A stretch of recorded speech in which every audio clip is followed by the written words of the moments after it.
രാജശില്പി ഷാജഹാൻ ചക്രവർത്തി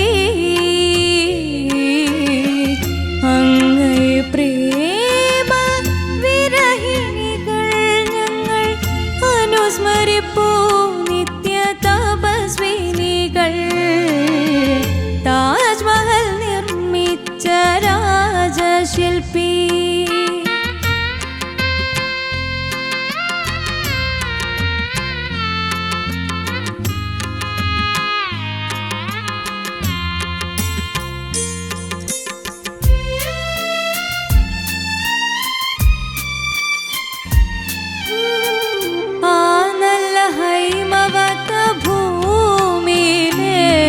അംശുമാലിനി തടത്തിൽ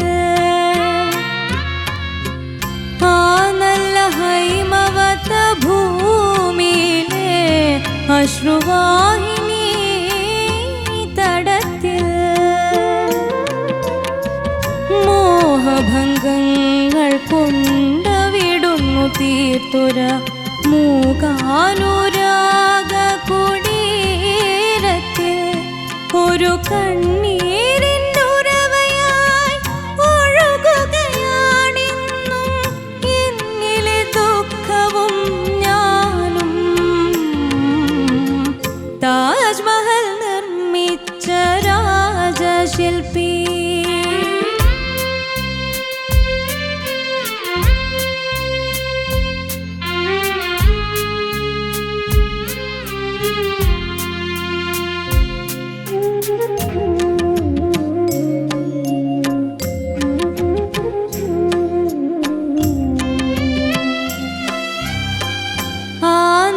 ചന്ദ്രമതരാത്രികളിൽ അംശുമാലിനി തടത്തിൽ ആ നല്ല ചന്ദ്രമതരാത്രികളിൽ അംശുമാലിനി തടത്തിൽ ആദ്യ രോമാഞ്ചങ്ങൾ പൊതിഞ്ഞു ഞാനാരുടെ ആലിംഗനങ്ങളിൽ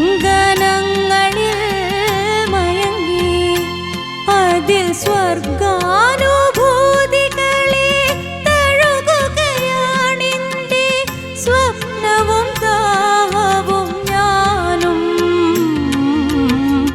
താജ്മഹൽ നിർമ്മിച്ച രാജശില്പി ഷാജഹാൻ ചക്രവർത്തി അങ്ങേ പ്രേമ വിരഹിണികൾ ഞങ്ങൾ അനുസ്മരിപ്പൂ നിത്യ തപസ്വിനികൾ. താജ്മഹൽ നിർമ്മിച്ച രാജശില്പി. Very good, very good. Nice nice, good good good. Aswathy ചേച്ചി പാത്തോസ് റൗണ്ട് കഴിഞ്ഞു. അവൾ ഓരോ ബീജിയുടെ ഇടയിലും ആ ഒരു ഇമോഷൻസ് ഇങ്ങനെ മെയിൻറ്റെയിൻ ചെയ്ത് പാടിക്കൊണ്ടിരിക്കുകയായിരുന്നു. ഓക്കെ, ചോദിക്കാം നമുക്ക്. ശരത് സർ നന്നായിട്ട് പാടി. Thank you sir. പക്ഷെ നമ്മുടെ ഇതിന്റെ സ്വഭാവം എന്താണ്? കരച്ചിലമ്മേ, ദുഃഖമാണ് അല്ലേ? എനിക്ക് ഇത് ആരാ പാടിയത്? സുശീലാമ്മയാണ്. അച്ചുമ്മ പാടുമ്പോൾ എനിക്ക് പീലീലാമ്മ പാടിയ ഒരു ഫീലാണ് കിട്ടിയത് പല ഏരിയകളിലും. അപ്പോൾ നമുക്കൊരു പാട്ട് കേൾക്കുമ്പോൾ ഇതെന്താണ് ഇമോട്ട് ചെയ്യേണ്ടത്, ഇതെന്താണ്, ഏത് വികാരമാണ് ഈ കേൾവിക്കാരനിൽ ജനിപ്പിക്കേണ്ടതെന്ന് നമുക്കൊരു ബേസിക്കായിട്ട് നമുക്ക് തോന്നണ്ടേ? നല്ല പാട്ടുകാരിയാണ് നീ. ജനങ്ങളുടെ ഹൃദയത്തിനകത്ത് കയറി ഇരിക്കണം ഈ കിട്ടുന്ന അവസരത്തിൽ. ഞാൻ അതുകൊണ്ടാണ് പറയുന്നത് കേട്ടോ. അല്ല, നമ്മൾ പാടിയ ഒരിക്കലും പോറല്ല, നന്നായിട്ട് തന്നെ പാടിയിട്ടുള്ളത്. പക്ഷെ അതിന് ഈ ഒരു എക്സ്പ്രഷൻ വന്നാൽ അത് കുറേയും കൂടെ ബ്യൂട്ടിഫുൾ ആയിരിക്കും കേട്ടോ. Okay sir. ആ നല്ല ഹൈമവത അതൊന്ന് പാടാമോ? അത് നല്ല രസമുണ്ടായിരുന്നു പാടിയത് കേൾക്കാൻ. ഒന്ന് പാടുമോ? ആ നല്ല ഹൈമവത ഭൂമിയിലെ അല്ലേ ഒക്കെ പാടുമ്പോൾ എനിക്ക് ലീലാമ്മ ഓർമ്മ വരുന്നത്. ഓക്കെ, അത് എന്തൊക്കെയാണ് നല്ലതാ. ലീലാമ്മ ഉഗ്രം പാട്ടുകാരിയാണ്. എനിക്ക് അത്രയും ഇഷ്ടമുള്ള ഒരമ്മയാണ്. പിന്നെ നമ്മുടെ ദാസേട്ടൻ കമ്പോസ് ചെയ്തതാണ് അത്. ഞാനിങ്ങനെ മോള് പാടുമ്പോൾ ഞാനിങ്ങനെ സുശീലാമ്മയ്ക്ക് ദാസേട്ടൻ ഇതിരുത്തി പറഞ്ഞു കൊടുക്കുന്നതൊക്കെ ഞാനിങ്ങനെ നമുക്ക് കണ്ടിട്ടില്ലല്ലോ. നമ്മളിങ്ങനെ അതാ ഓർക്കുമായിരുന്നു ഞാൻ എങ്ങനെ ആയിരിക്കും. ഞാനിത് അതൊക്കെയാണ് ആലോചിച്ചത് കേട്ടോ. അത് നന്നായിട്ടുണ്ടായിരുന്നു. ഓൾ ദി ബെസ്റ്റ് റാങ്കുകാരി. Thank you sir. Thank you Sarath sir. ചേച്ചി അച്ഛമ്മ Ma'am. സുന്ദരിയായിട്ടുണ്ട് കാണാൻ. Thank you. മോളുടെ ഒരു ശരിക്കും ഒരു വോയിസ് ടെക്സ്ചറേ വേറെയാണ്, മോളുടെ ഒരു സിംഗിങ് സ്റ്റൈലേ വേറെയാണ്, നല്ല ഗാംഭീര്യമുള്ള ശബ്ദമാണ്. അത് എനിക്ക് ആ ഓപ്പൺനെസ് ഇഷ്ടപ്പെട്ടു. മോളുടെ വോയിസ് ത്രോ മോള് കൊണ്ടുവന്നു, വെരി ഗുഡ്. പക്ഷെ ഈ ഒരു പാട്ടിനകത്ത് ഇപ്പം സാറ് പറഞ്ഞ അതേ കാര്യം, അത് ടൂ മച്ച് ആയി പോകരുത്. നമ്മളത് എങ്ങനെ മാനേജ് ചെയ്യണം എന്നും കൂടി പഠിക്കണം. ഇപ്പം ഈ ഓപ്പൺ ത്രോട്ട് വന്നിട്ടുണ്ട്, അപ്പം അതിനെ ഇനി മോൾഡ് ചെയ്തെടുക്കണം. ഈ ഒരു പാട്ട് എന്താണെന്ന് വെച്ചാൽ നമ്മളിങ്ങനെ സുശീലാമ്മ പാടിയത് ഇങ്ങനെ കേട്ട് കേട്ട് കേട്ട് അമ്മയുടെ ശബ്ദം തന്നെ വേറെ തന്നെ ഒരു ശബ്ദമാണ്, ബ്യൂട്ടിഫുൾ വോയിസ് ആണ്. അപ്പം അതിലോട്ട് ഇങ്ങനെ അലിഞ്ഞിരിക്കുകയാണ് നമ്മൾ. അപ്പം അതാണ് നമ്മൾ എക്സ്പെക്റ്റ് ചെയ്യുന്നത്. പക്ഷെ മോളുടെ പാടിയ രീതിയൊക്കെ നല്ലതായിരുന്നു, ആ ലെവൽ ഒന്ന് കുറച്ചാൽ മതിയായിരുന്നു. Okay, god bless you darling. Thank you. Thank you ചേച്ചി. MG sir. അശ്വതി സാർ. നന്നായിട്ട് പാടി കേട്ടോ, താങ്ക് യു. എനിക്ക് വളരെ ഇഷ്ടപ്പെട്ടു. Thank you. മോളുടെ രീതിയിൽ തന്നെ പാടി നന്നായിരുന്നു. കാരണം ജാനകി അമ്മ, സുശീല അമ്മ, അതുപോലുള്ള ലെജൻസ് അവരുടെ ഒരു വോയിസ് ഉണ്ട്. അതിൽ എസ്പെഷ്യലി സുശീലാമ്മയുടെ വോയിസ് അനുകരിക്കാനോ അല്ലെ ആ ഒരു ശബ്ദം കിട്ടിയ ഒരു വ്യക്തി പോലും ഇന്ന് ഈ ഭൂമിയിൽ ജീവിച്ചിരിപ്പില്ല. അതാണ് അതിന്റെ സത്യം. കാരണം സുശീലാമ്മയുടെ ഒരു യൂണിക് വോയിസ് ആണ്. അതിന്റെ ഒരു ചെറിയ ഒരു അംശം സുശീലാമ്മയുടെ മരുമോക്കുണ്ടായിരുന്നു. എന്തായാലും മോള് ശ്രമിച്ചിട്ടുണ്ട്. പക്ഷെ മോളുടെ വോയിസിന്റെ ഒരു രീതി ഉണ്ടല്ലോ, ഒരു ടെക്സ്ചർ ഈ പാട്ടിന് എന്താണ് അതിലോട്ട് കടക്കുമ്പോഴത്തേക്ക് നമ്മളെപ്പോഴും വർഷങ്ങളായിട്ട് കേൾക്കുന്ന അമ്മയുടെ വോയിസാണ്, സുശീലാമ്മയുടെ വോയിസാണ്.